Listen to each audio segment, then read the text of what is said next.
En los videos anteriores de esta serie, vimos cómo cayeron los jefes, los capos traicionados por sus propias organizaciones, los hombres que daban las órdenes. Pero hoy, la cámara gira hacia el otro lado de la mesa. Hoy vamos a hablar de los que apretaban el gatillo. Los sicarios, los ejecutores, los hombres que hacían el trabajo sucio de los imperios criminales. Y aquí hay una regla que casi nadie entiende hasta que es demasiado tarde. En ese mundo, el hombre más peligroso no es el que tiene más armas ni más dinero, es el que tiene más memoria, porque el sicario lo ve todo. Sabe quién ordenó cada muerte, dónde están enterrados los cuerpos, qué político cobró, qué policía miró hacia otro lado. Cada trabajo que ejecuta es un secreto más en su cabeza. Y llega un día en que esa cabeza vale más muerta que viva. Hoy vas a conocer 10 finales brutales de sicarios que sabían demasiado. Algunos hablaron con la justicia y lo pagaron. Otros juraron silencio eterno y lo pagaron igual. Uno solo, uno entre todos, logró convertir su memoria en un negocio y sigue caminando libre.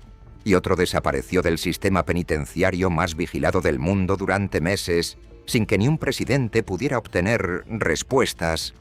De las calles de Brooklyn a las sierras de Sinaloa, de la Murder Incorporated a los Anthrax, esta es la historia de los hombres que apretaron el gatillo y de la bala que siempre, tarde o temprano, regresa por el mensajero. Como siempre en este canal, todo lo que vas a escuchar está documentado en expedientes judiciales, archivos policiales e investigaciones periodísticas. La realidad no necesita exageraciones. Empezamos el conteo. Número 10.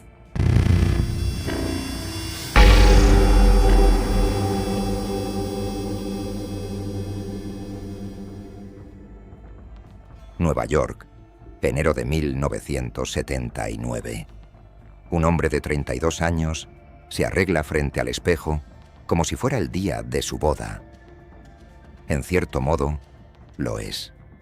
Después de años de trabajos sucios para la mafia, le han dicho que hoy será formalmente iniciado, que hoy se convertirá en un hombre de honor, un miembro pleno de la Cosa Nostra. Es el sueño de su vida. Sale de casa, sube a un auto con los hombres que vienen a buscarlo para la ceremonia, y nunca más se le vuelve a ver, ni vivo ni muerto. Su cuerpo jamás apareció. Se llamaba Thomas de Simón, Tommy, y si su historia te suena, es porque el cine la hizo inmortal. Es el personaje que interpretó Joe Pesci en Buenos Muchachos, el pistolero de risa fácil y gatillo más fácil todavía. Pero el Tommy real era, según todos los que lo conocieron, peor que el de la película. Tommy creció en una familia ligada a la mafia y se convirtió en el músculo del equipo de Jimmy Burke, el cerebro de la legendaria banda del aeropuerto Kennedy, asociada a la familia Lucchese. Secuestros de camiones, contrabando y el golpe que los hizo famosos. El robo de la Lufthansa en 1978, casi $6 millones en efectivo y joyas, el atraco más grande de la historia americana hasta ese momento. Tommy era el hombre que resolvía problemas, y su método era siempre el mismo. El problema es que Tommy tenía un defecto imperdonable en ese mundo. Mataba sin permiso. Y en la Cosa Nostra existe una ley sagrada. A un hombre iniciado, a un made man, no se le toca sin autorización de las familias. Tommy la rompió 2 veces.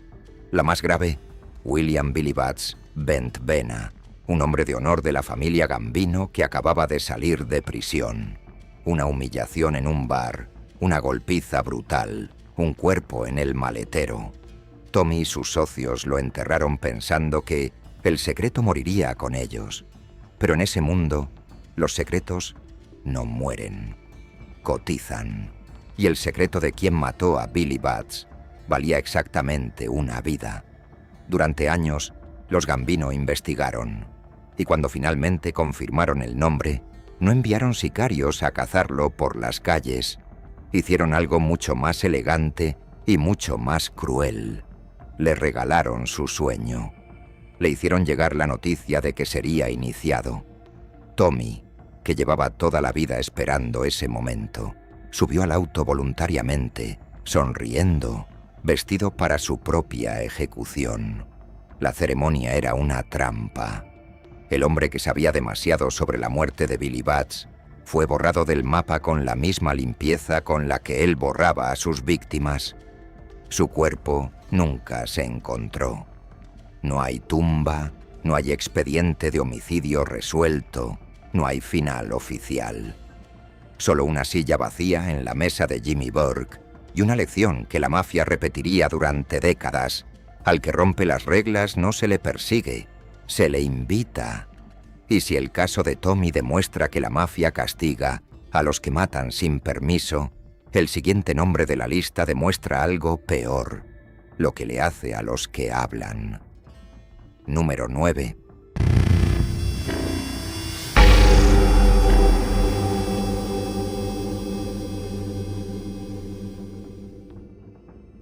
Coney Island, Nueva York. 12 de noviembre de 1941. 6 de la mañana. En el hotel Half Moon, la habitación 623 está custodiada por media docena de policías. Es la habitación más protegida de Estados Unidos, porque el hombre que duerme adentro es el testigo más valioso en la historia del crimen americano.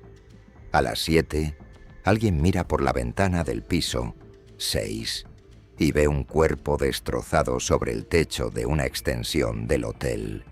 Varios pisos más abajo.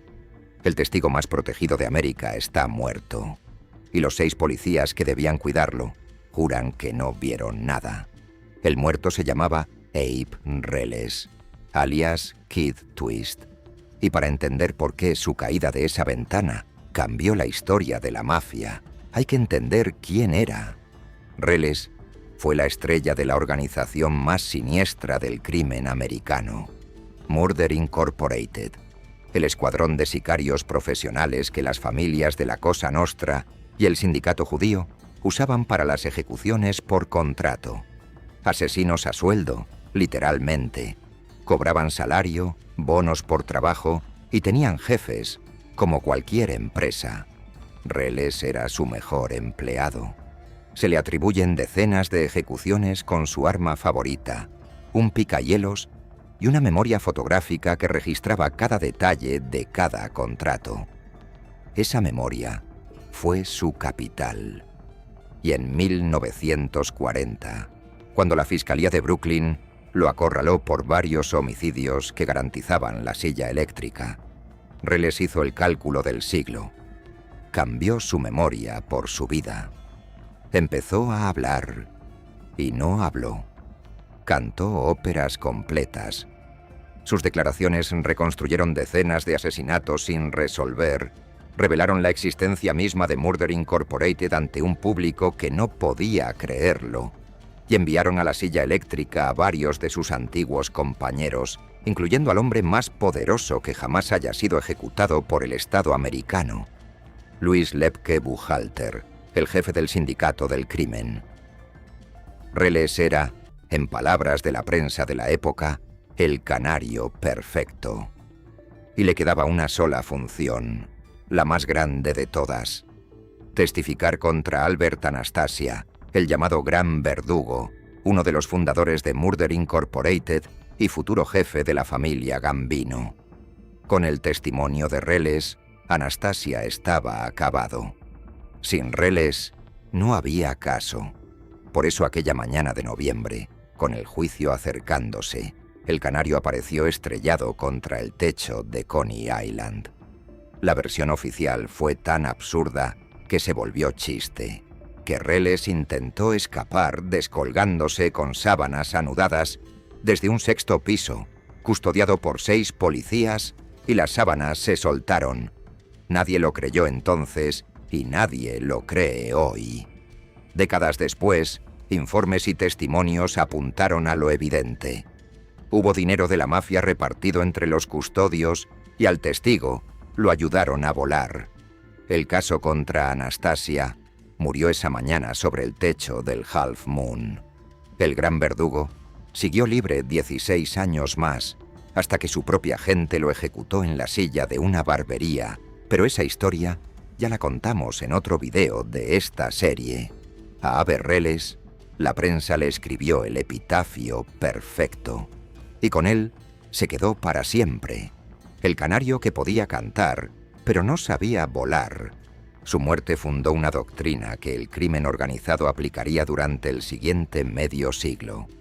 No existe protección estatal que la mafia no pueda comprar. El siguiente hombre de nuestra lista creyó que esa doctrina ya no aplicaba en su época, que el nuevo programa de testigos protegidos era invencible. Se equivocó. Número 8.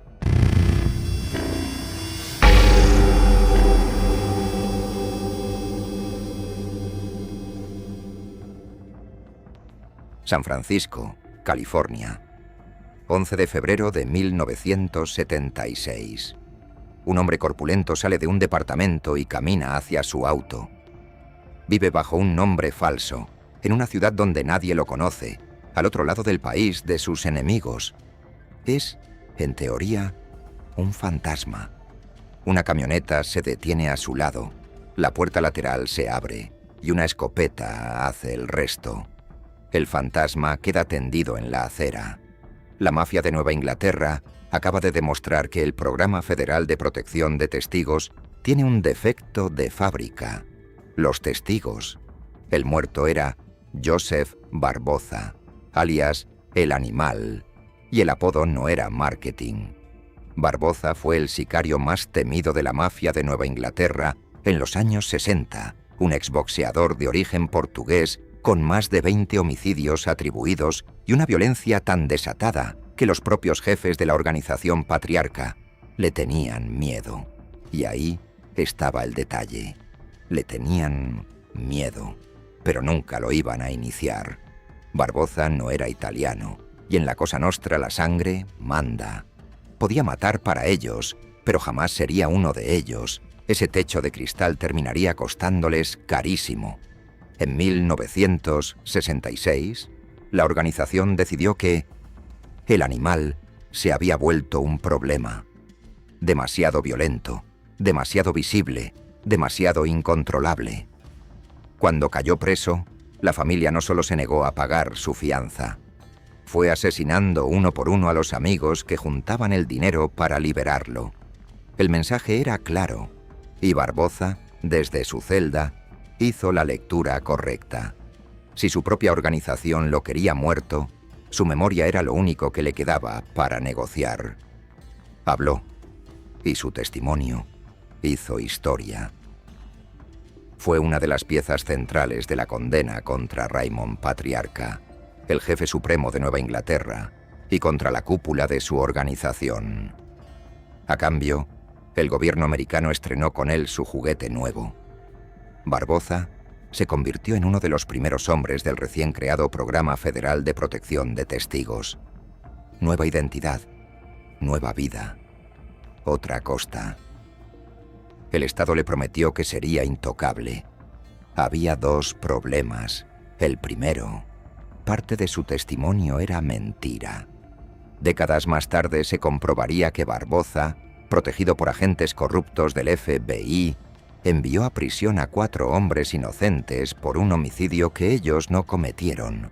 Un escándalo que le costó al gobierno americano una de las indemnizaciones más grandes de su historia. El segundo problema, El Animal no sabía ser otra cosa. En California, con su identidad nueva y flamante, volvió a matar. Perdió la protección, pisó la cárcel de nuevo y al salir era la peor combinación posible. Un traidor sin escudo. La familia patriarca no había olvidado. Aquella camioneta en San Francisco cerró la cuenta pendiente, y años después, un mafioso de Boston resumiría el sentimiento general en una frase helada. Matar a Barboza fue como sacar la basura. Su historia dejó una cicatriz permanente en el sistema judicial americano. Demostró que el testigo protegido promedio no es un ciudadano ejemplar, sino un criminal reciclado, y que la protección federal es un paraguas, no un búnker. Los siguientes hombres de esta lista lo aprenderían cada uno a su manera, y el que sigue ni siquiera necesitó que la mafia lo alcanzara. Al número 7 lo alcanzó algo mucho más extraño, un calendario. Murió exactamente 5 días antes de la declaración más importante de su vida. Número 7.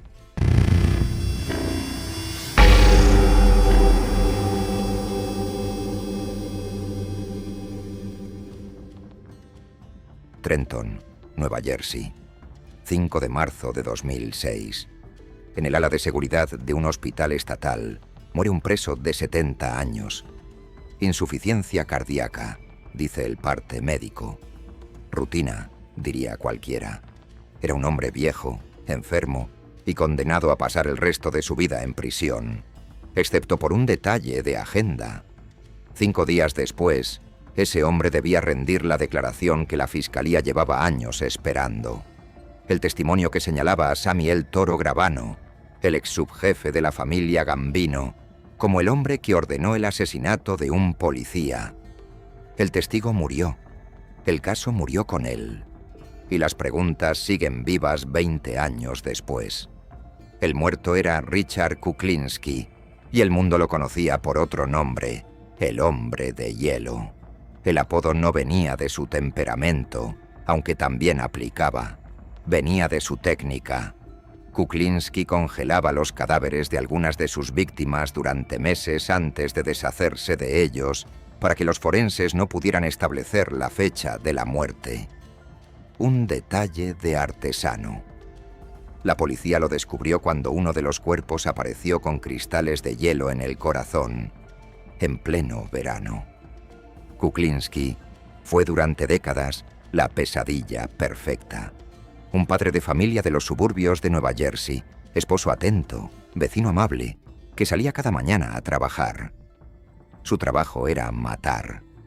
Operó como sicario independiente para varias familias de la mafia, incluyendo, según sus propias palabras, para la tripulación más sanguinaria de la familia Gambino, la banda de Roy DeMeo, de la que hablaremos en el siguiente puesto de esta lista, porque este universo es un pañuelo empapado en sangre. Cuando finalmente cayó, en 1986, y fue condenado por múltiples homicidios, Kuklinski hizo algo inusual. Se enamoró de las cámaras. Desde prisión, concedió una serie de entrevistas para documentales de televisión que se volvieron legendarias, donde con una calma glacial afirmó haber matado a más de 100 personas, quizás 200. Los investigadores nunca pudieron verificar ni una fracción de esa cifra, y muchos creen que el hombre de hielo infló su leyenda con gusto. Pero entre el mito y la verdad había un núcleo incuestionable. Este hombre sabía cosas, nombres, fechas, órdenes, memoria de 30 años de trabajos sucios. Y en 2003, esa memoria encontró un comprador, la Fiscalía de Nueva Jersey. Kuklinski declaró que en 1980 había ejecutado a un detective de policía llamado Peter Calabro, por encargo de Sammy Gravano. Era una bomba nuclear judicial. Gravano, el traidor más famoso de la historia de la mafia, el hombre que hundió a John Gotti y se paseó por los tribunales como testigo estrella del gobierno, ahora acusado de ordenar la muerte de un policía. Si Kuklinski se sostenía en el estrado, Gravano moría en prisión. La declaración quedó agendada, y el calendario hizo su magia negra. 5 días antes, el hombre de hielo amaneció muerto en su cama de hospital. Causas naturales, dijo el Estado. La Fiscalía, sin su único testigo, retiró los cargos contra Gravano en cuestión de semanas. La familia de Kuklinski dudó públicamente de la versión oficial. Los médicos insistieron: Era un hombre de 70 años con el corazón destruido. Quizás. Pero en este canal hemos aprendido una cosa. Cuando un testigo clave muere justo antes de testificar, la palabra coincidencia pierde todo su significado. El hombre de hielo se llevó a la tumba la respuesta. Y el hombre al que su muerte salvó, Sami Gravano, aparecerá más adelante en esta lista, porque su historia es la excepción que rompe todas las reglas del juego. Pero antes, crucemos la frontera, porque hasta ahora hemos hablado de la vieja escuela americana. El número 6 nos lleva al narco mexicano moderno, a un sicario con cara de actor de Hollywood que sabía tanto, pero tanto, que un día el sistema penitenciario más grande del mundo simplemente lo hizo desaparecer de sus registros, y ni el presidente de México pudo conseguir una respuesta. Número 6.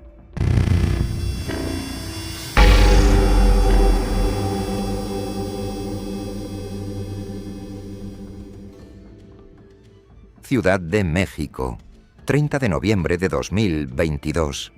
En su conferencia matutina, el presidente de México hace una pregunta insólita ante las cámaras del mundo. ¿Dónde está Edgar Valdez Villarreal? El hombre por el que pregunta es un narcotraficante condenado a 49 años de prisión en Estados Unidos, un preso de máxima seguridad que debería estar perfectamente localizable con un clic. Pero su nombre acaba de esfumarse del Registro Federal de Prisiones americano. Sin explicación, sin comunicado. Un gobierno le está preguntando a otro dónde guardó a un ser humano, y la respuesta es el silencio. El desaparecido era la Barbie. Y para entender por qué su caso puso nerviosos a 2 países, hay que entender qué guardaba ese hombre en la cabeza. Edgar Valdez Villarreal nació en 1973 en Laredo, Texas. Sí, el sicario más temido de una generación del narco mexicano era ciudadano americano, un exjugador de fútbol americano de secundaria, de piel clara, ojos claros y cara de muñeco. De ahí el apodo que lo perseguiría toda la vida. La Barbie cruzó la frontera del narcomenudeo tejano a las grandes ligas mexicanas y escaló hasta convertirse en el jefe de sicarios de los hermanos Beltrán Leiva, en la época en que ese cartel era socio del de Sinaloa. Y ahí, la Barbie ayudó a inaugurar la era más oscura de la violencia mexicana. Fue pionero de una práctica que hoy es tristemente rutinaria: grabar en video los interrogatorios y ejecuciones de rivales y filtrarlos como propaganda de terror. Decapitaciones, mensajes, guerra psicológica en formato audiovisual. Cuando los Beltrán Leiva rompieron con El Chapo en 2008, la Barbie se convirtió en general de una de las guerras más sangrientas del país. Y cuando su propio jefe, Arturo Beltrán Leiva, cayó abatido por los marinos en 2009, la Barbie peleó la sucesión del imperio a sangre y fuego. Lo capturaron en agosto de 2010 en una casa de campo cerca de la Ciudad de México. Y entonces, el mundo vio algo desconcertante. Mientras los sicarios capturados suelen aparecer con la mirada muerta, la Barbie sonreía a las cámaras. Una sonrisa amplia, relajada, casi divertida, que se volvió icónica. Con los años entenderíamos esa sonrisa. Era la cara de un hombre que sabía exactamente cuánto valía su memoria. Porque la Barbie no sabía demasiado solamente sobre el narco, sabía demasiado sobre el Estado. En 2012, todavía preso en México, soltó la primera granada. Una carta pública donde afirmaba que desde 2002 le pagaba sobornos a Genaro García Luna, el hombre que dirigía la Policía Federal Mexicana, el arquitecto de la guerra contra el narco, el aliado favorito de Washington. La carta parecía un delirio de narco desesperado. Una década después, un jurado de Nueva York condenaría a García Luna exactamente por eso, y la carta de la Barbie pasó de delirio a profecía. Extraditado en 2015, la Barbie hizo lo que hacen los hombres con memoria valiosa. Negoció. Se declaró culpable, aceptó sus 49 años y su nombre apareció en las listas de testigos colaboradores del gobierno americano en procesos contra la cúpula del narco. Cooperaba, silenciosamente, pero cooperaba. Y entonces, en noviembre de 2022, ocurrió lo del principio. Su nombre se evaporó del registro de prisiones. Durante casi 3 meses, nadie supo oficialmente dónde estaba el recluso Valdez Villarreal. México exigió respuestas. Estados Unidos respondió con evasivas. Las teorías se dispararon: que estaba muerto, que lo habían soltado en secreto, que ya vivía con otra identidad. Hasta que en febrero de 2023, con la misma discreción con la que desapareció, su nombre volvió a aparecer. Penitenciaría de alta seguridad de Coleman, Florida. Libertad programada para el año 2056. ¿La coincidencia? Su reaparición ocurrió justo cuando terminaba el juicio contra García Luna, el proceso donde se especuló hasta el final que la Barbie sería el testigo sorpresa. El sistema nunca explicó esos meses en blanco. Y ese es exactamente el punto de esta historia. La Barbie sigue vivo, pero su final es una advertencia de otro tipo. El hombre que sabía demasiado sobre las cloacas de 2 gobiernos no fue ejecutado en una acera. Fue tragado por el sistema, movido como una pieza invisible y devuelto al tablero cuando dejó de ser útil. Hay sicarios que mueren por su memoria y hay otros a los que su memoria los convierte en propiedad del Estado. Hasta el 2056, la Barbie es exactamente eso: un archivo clasificado con cuerpo humano. Del sicario que el sistema escondió, pasamos al sicario que su propia familia criminal tuvo que borrar, porque su negocio paralelo era tan monstruoso que amenazaba con hundirlos a todos. El número 5 convirtió un bar de Brooklyn en un matadero industrial. Literalmente. Número 5.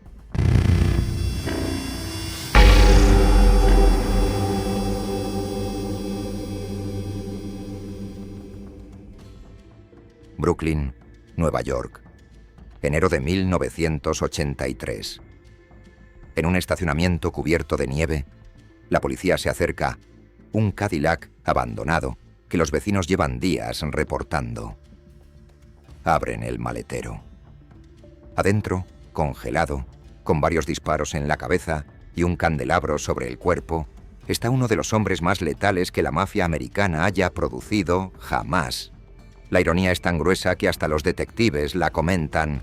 El hombre que hizo desaparecer a cientos de personas terminó exactamente como sus víctimas, en un maletero. Roy DeMeo era, en los papeles, un soldado de la familia Gambino dedicado al robo de autos. En la realidad, era el director de una fábrica de muerte. Su cuartel general era el Gemini Lounge, un bar de aspecto anodino en Flatlands, Brooklyn, con un departamento anexo. A ese departamento entraba gente que nunca salía. La tripulación de DeMeo perfeccionó allí un procedimiento que los investigadores bautizaron con el nombre del bar. El método Gemini. Un disparo en la cabeza con silenciador, una toalla inmediata en la herida, un cuchillo al corazón para detener la circulación. Después, el cuerpo pasaba a la bañera para el desagüe y de ahí a las mesas, donde el equipo lo desmembraba con la eficiencia de una planta procesadora. Los paquetes terminaban en un vertedero que se revisaba con tan poca frecuencia que era, en la práctica, una tumba municipal. ¿Cuántos pasaron por el Gemini? Nadie lo sabe con certeza. Las estimaciones de los investigadores federales van desde 75 hasta 200 personas a lo largo de una década. La mayoría de los cuerpos jamás se encontró. La tripulación de DeMeo mataba por negocios, por contrato, por disciplina interna y, con el tiempo, por costumbre. Entre los hombres que, según los testimonios, pasaron por la órbita de esa banda, estaba Como te conté hace unos minutos, Richard Kuklinski. Todo se conecta. El negocio oficial de DeMeo, mientras tanto, era una mina de oro. Una red de robo de autos de lujo que enviaba vehículos por barco a Medio Oriente, con documentación falsificada a escala industrial, dinero para arriba para su capitán Nino Gaggi, y de ahí a la cúpula de la familia. Paul Castellano, el jefe de los Gambino, cobraba encantado y prefería no preguntar detalles sobre el departamento del fondo del Gemini Lounge, hasta que el FBI empezó a tirar del hilo de los autos. A principios de los 80, la investigación federal sobre la red de DeMeo se volvió imparable. Escuchas, testigos, autos rastreados. Y en la cima de la familia Gambino, Paul Castellano hizo la aritmética del miedo. DeMeo estaba acorralado. DeMeo sabía todo. Los nombres de la cúpula que cobraba de su operación, los contratos ordenados desde arriba, una década de cadáveres. Y DeMeo, pensaba Castellano, era del tipo que negociaría con el gobierno antes que morir en prisión. El jefe de los Gambino nunca conoció bien a su carnicero. Los que sí lo conocían juraban que Roy jamás habría hablado. Pero en ese mundo nadie apuesta la vida a la lealtad de otro. La orden bajó. Y aquí el destino escribió su mejor línea. Nadie quería ejecutarla. Los sicarios de la familia le tenían tanto miedo a DeMeo que el contrato rebotó de mano en mano. Al final, según los testimonios judiciales, la solución fue la de siempre. Los únicos que podían acercarse lo suficiente eran los suyos. En enero de 1983, Roy DeMeo fue a una reunión con su propia tripulación en territorio amigo y no salió. 10 días después, el Cadillac apareció en el estacionamiento. El candelabro sobre el cuerpo, dicen algunos investigadores, fue un toque de humor negro de sus asesinos. El carnicero de Brooklyn no cayó por sus 200 muertos. Cayó por su memoria. Por la posibilidad, ni siquiera la certeza, de que algún día la abriera. En este negocio no hace falta hablar para morir por saber demasiado. Basta con que tu jefe imagine la conversación. Y esa es la transición perfecta hacia el número 4. Porque el siguiente hombre de la lista es el que Castellano temía que DeMeo fuera. El que sí habló. El que dijo 19 asesinatos en voz alta frente a un tribunal hundió al jefe más famoso del mundo. Y hoy tiene un podcast. Señoras y señores, la excepción que rompe todas las reglas. Número 4.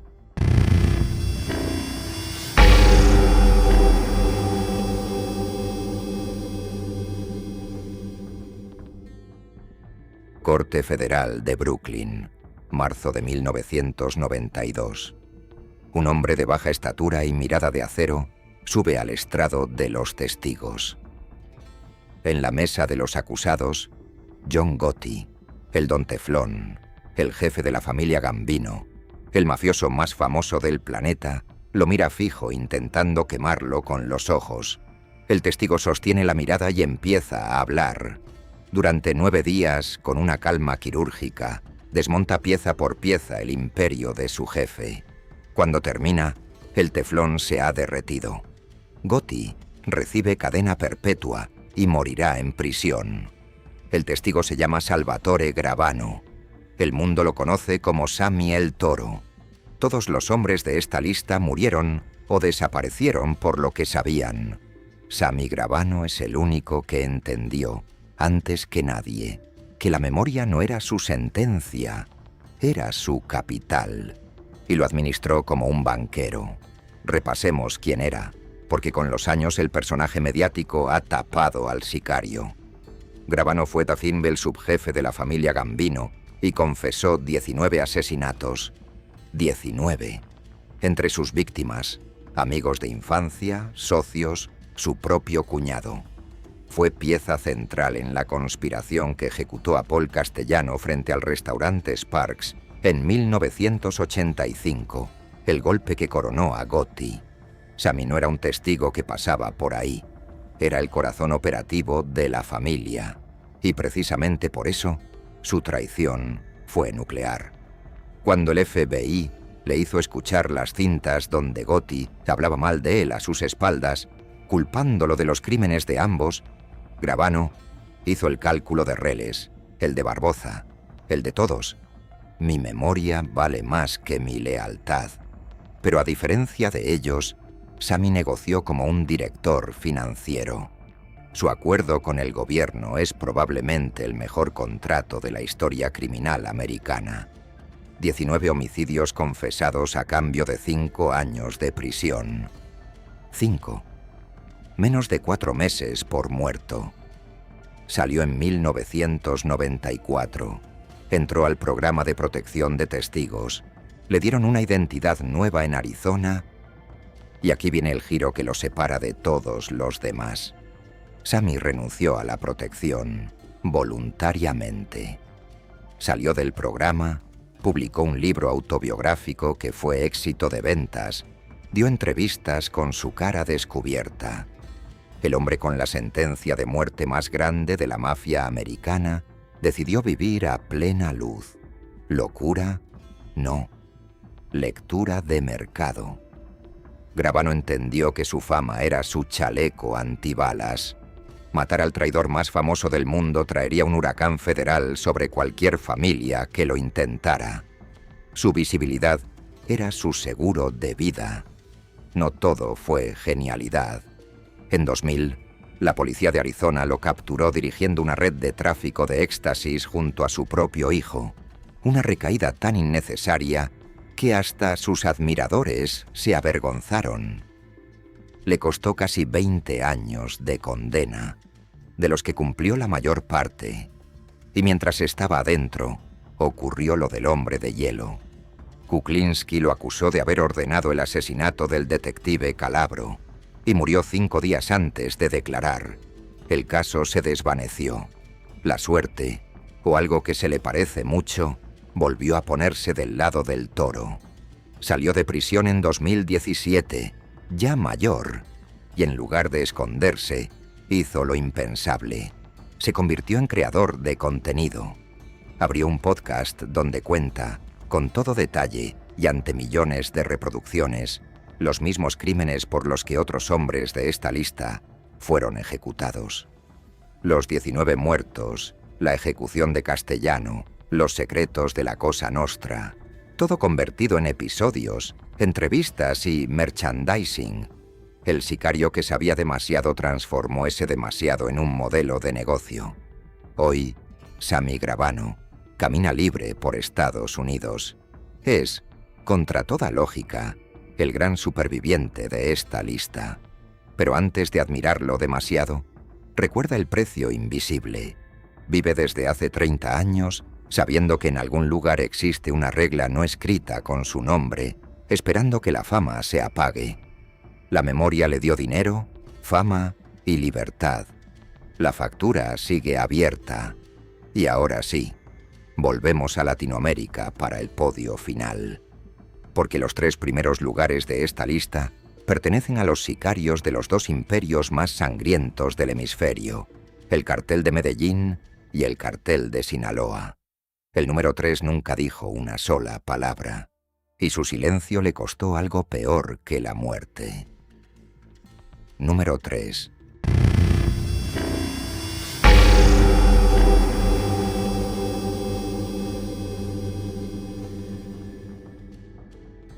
Queens, Nueva York. Septiembre de 1991. 2 agentes detienen a un joven colombiano por un trámite de documentos falsos. Parece un caso menor, un migrante más con papeles chuecos. El detenido da un nombre falso con una tranquilidad absoluta. Lo que los agentes no saben en ese momento es que acaban de capturar, por accidente, al sicario más letal del cartel de Medellín, el hombre al que la justicia americana responsabilizaría por la bomba de un avión comercial en pleno vuelo. 107 muertos. El atentado terrorista más grande de la historia de Colombia. Se llamaba Dandeny Muñoz Mosquera. En las comunas de Medellín y en los expedientes de la DEA. La Kika. Y si Popeye, del que hablaremos en un momento, era la cara mediática de los sicarios de Pablo Escobar, la Kika era su pesadilla operativa, el ejecutor de máxima confianza para los trabajos que definían guerras. Creció en el Semillero Clásico, las comunas de Medellín, y escaló en la organización hasta convertirse en jefe militar de la estructura de sicarios del patrón durante los años más salvajes del narcoterrorismo, la era de las bombas contra el Estado colombiano. Su prontuario en Colombia era ya inabarcable. Las autoridades le atribuyeron participación en campañas de exterminio de policías en Medellín, donde el cartel llegó a pagar recompensa por cada agente asesinado, además de atentados con explosivos contra objetivos del gobierno. Pero el expediente que lo definió para siempre fue el del 27 de noviembre de 1989, el vuelo 103 de Avianca, un avión de pasajeros que explotó en el aire minutos después de despegar de Bogotá. 107 personas murieron, entre ellas 2 ciudadanos americanos. El objetivo, según la investigación, era el candidato presidencial César Gaviria, que nunca abordó. La bomba de Avianca cruzó una línea que ni el propio mundo narco creía cruzable y activó algo que Escobar no calculó: la maquinaria antiterrorista de Estados Unidos. Por esos 2 pasajeros americanos, la justicia de Estados Unidos reclamó el caso, y cuando la Kika cayó en Queens por sus papeles falsos, el sistema entero se le vino encima. Los fiscales federales lo procesaron en juicios sucesivos por narcotráfico, por el atentado de Avianca y por una montaña de cargos asociados. El veredicto final fue una cifra que suena a error de tipografía: 10 cadenas perpetuas, más de 200 años de condenas acumuladas. El sicario de las comunas se convirtió en uno de los presos más castigados del sistema penitenciario americano. Y aquí está el detalle que lo pone en esta lista y en este puesto. La Kika sabía absolutamente todo sobre la maquinaria de guerra del cartel de Medellín. ¿Quién ordenó cada bomba? ¿Quién financió cada masacre? ¿Dónde quedaron enterrados los secretos del patrón? Su memoria valía imperios para los fiscales americanos, que durante años dejaron la puerta abierta a una cooperación. Otros hombres del cartel la cruzaron corriendo y compraron rebajas de décadas. La Kika no. Nunca testificó contra la estructura, nunca entregó a nadie de peso, nunca hizo el cálculo de reles y de gravano. Eligió el silencio del soldado. ¿Y cuál fue el premio por esa lealtad de acero? El Estado americano le diseñó una muerte sin funeral. ADX Florence, Colorado. La prisión más segura del planeta. La misma tumba de concreto donde años después enterrarían a El Chapo. 23 horas al día en una celda de hormigón, comunicación casi nula, décadas sin tocar a otro ser humano. La Kika lleva allí una eternidad y saldrá, según sus condenas, nunca. Piensa en la simetría cruel de esta historia frente a las anteriores. Reles habló y lo tiraron por una ventana. Barboza habló y lo esperó una escopeta. La Kika cayó absolutamente todo. Y su castigo fue seguir respirando en una caja de concreto hasta el fin de sus días. En el negocio de saber demasiado, no existe la jugada ganadora. Hablar mata y callar entierra en vida. Su antiguo compañero de organización eligió el camino exactamente opuesto. No solo habló, sino que convirtió el hablar en espectáculo. Micrófono, cámara, 1 millón de suscriptores. El número 2 es el sicario más famoso de la historia de Latinoamérica. Número 2.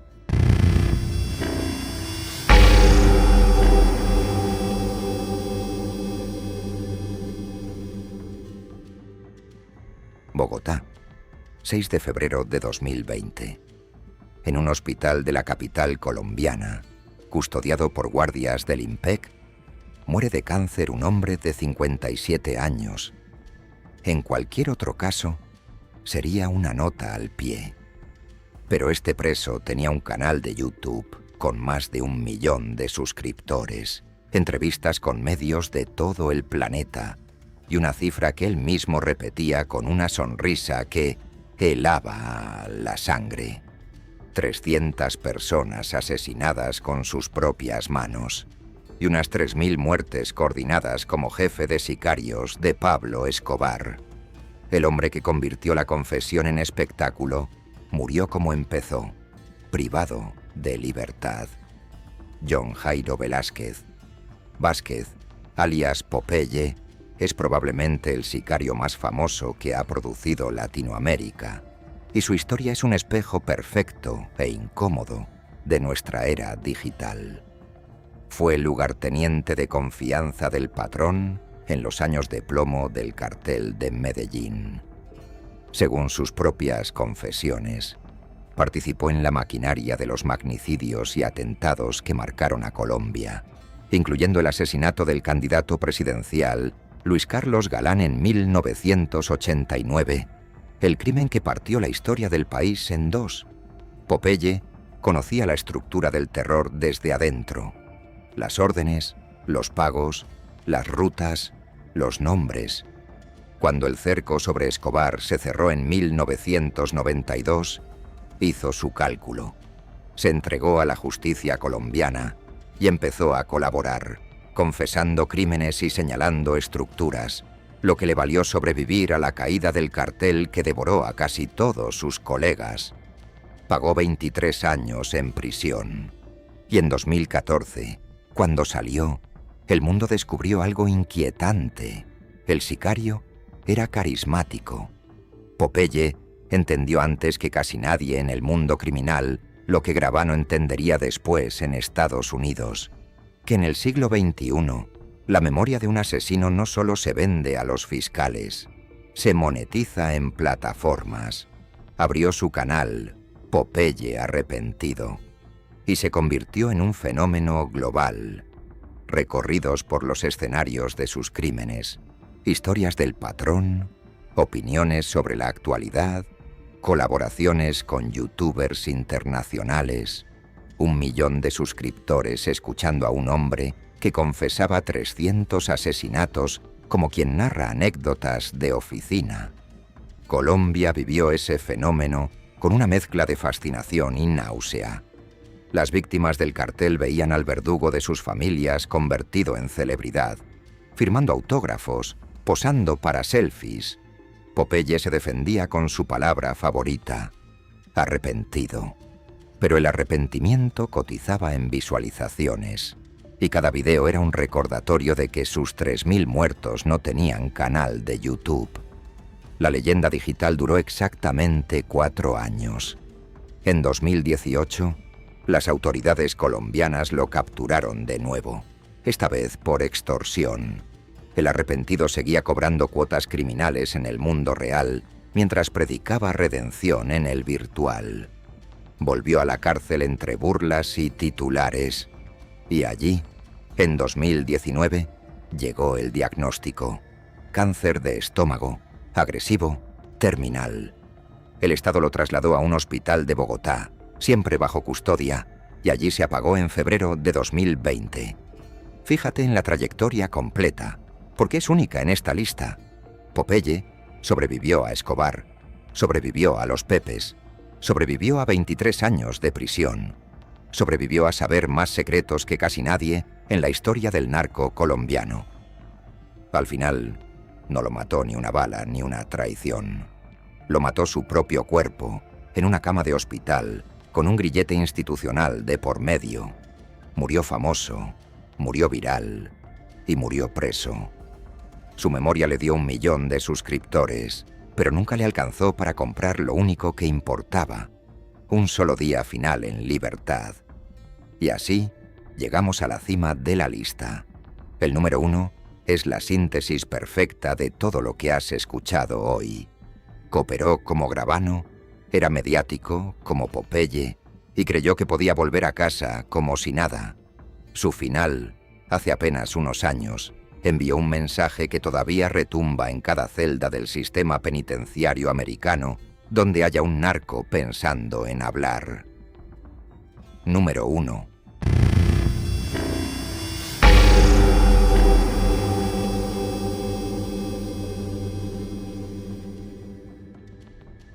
Culiacán, Sinaloa, mediados de mayo de 2020. En medio de la pandemia que tiene al mundo encerrado, aparecen cuerpos acribillados en la zona de la ciudad.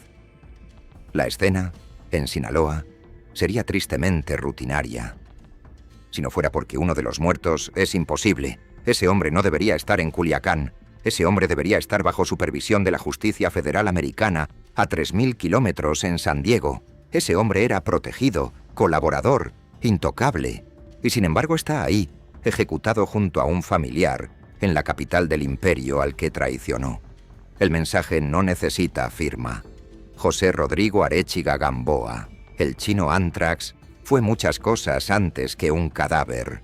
El jefe de los Anthrax, el brazo armado de élite de la facción de Ismael El Mayo Zambada dentro del cartel de Sinaloa.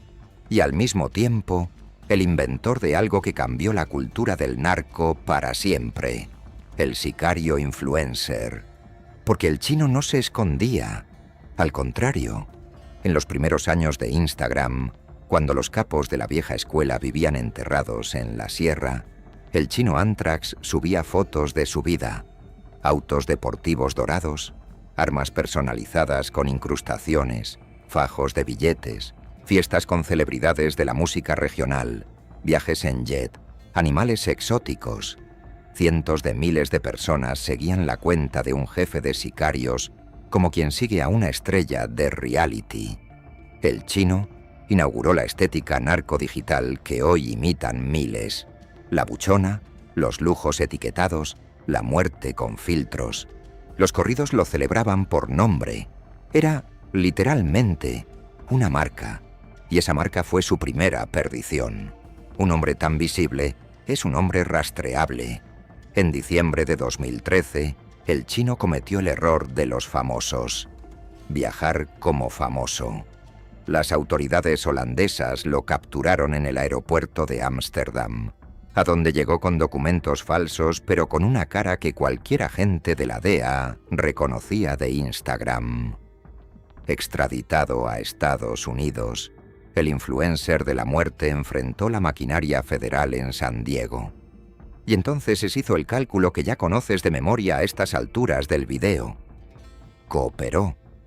Se declaró culpable. Y aunque los detalles de su colaboración permanecen sellados, el resultado habló solo. Una sentencia sorprendentemente corta para el jefe militar de una facción del cartel más poderoso del mundo. Para 2019, el chino ya estaba fuera de prisión, terminando su condena en régimen de supervisión en San Diego. La recta final hacia una segunda vida. El sistema americano le había hecho a él lo que le hizo a Gravano. Cambiar memoria por años. Pero el chino Anthrax no era Gravano. Gravano entendió que su traición lo exiliaba para siempre de su viejo mundo. El chino, aparentemente, creyó que las reglas no aplicaban para las leyendas de Instagram. A finales de marzo de 2020, en plena pandemia, hizo lo impensable. Violó su supervisión. Desapareció del radar de las autoridades americanas y cruzó la frontera de regreso a Culiacán, a su ciudad, al corazón del cartel al que le debía cuentas. Las teorías sobre por qué volvió van desde un asunto familiar hasta la pura arrogancia del que se cree intocable en casa. Quizás pensó que su apellido, su leyenda y sus viejos padrinos lo protegerían. Sinaloa le respondió en semanas. A mediados de mayo de 2020, el chino Anthrax apareció acribillado junto a su cuñado. Tenía 39 años. El cartel no publicó comunicados, no hizo falta. En el código de la organización, un colaborador de la justicia americana que se atreve a volver a pisar Culiacán no es un hijo pródigo, es una deuda caminando. La organización a la que había servido con las armas no le perdonó haber servido después con la memoria. Y ahí está, en ese cuerpo tirado en su propia tierra, la síntesis brutal de todo este video. El chino habló como Gravano, brilló como Popeye, y aún así, terminó como Barboza. Porque cometió el único error que ninguno de los supervivientes de esta lista cometió jamás. creer que se puede volver a casa.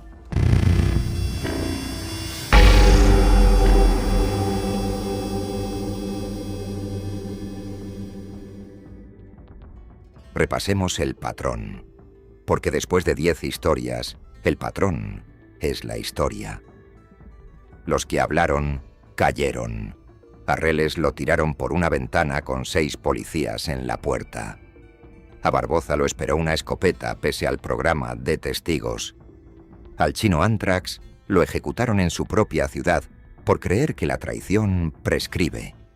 Los que callaron también pagaron. Tommy de Simón fue invitado a su propia ejecución. A Demeo lo mató la simple sospecha de que algún día podría hablar. Y la Kika, el que llevó el silencio hasta el final, respira en una caja de concreto de la que saldrá jamás. Hablar mata, callar entierra. Saber, en este negocio, es la única condena sin apelación. Y las excepciones son todavía más reveladoras. Gravano sobrevive porque convirtió su memoria en una empresa con la fama como escudo, y aún así vive con una factura abierta. Popeye monetizó 1 millón de suscriptores y murió igual, encadenado. Y la Barbie nos enseñó la variante más moderna de todas, que hoy, al que sabe demasiado, ya ni siquiera hace falta matarlo. Basta con hacerlo desaparecer de una base de datos. El sicario es el empleado perfecto de un imperio criminal hasta el día en que se convierte en su archivo más peligroso. Y los archivos, en ese mundo, no se jubilan, se queman. Si esta tercera parte te atrapó, la serie completa te está esperando. En la parte 1 y la parte 2, contamos las muertes más brutales de los jefes y los capos traicionados por sus propias organizaciones. Te dejo ambas en pantalla y en la descripción. Y muy pronto llega algo distinto. La historia de las mujeres que se casaron con estos imperios. Las esposas de Escobar, El Chapo y Griselda. Suscríbete a Pioneros y Leyendas y activa la campana para no perdértela. Y cuéntame en los comentarios, de los 10 de hoy, ¿cuál final te pareció el más brutal? ¿El canario del hotel? ¿El carnicero en el maletero? ¿O el influencer que volvió a Culiacán? ¿Y tú qué habrías hecho sabiendo demasiado? ¿Hablar? ¿Callar? ¿O desaparecer? Nos vemos en la próxima historia.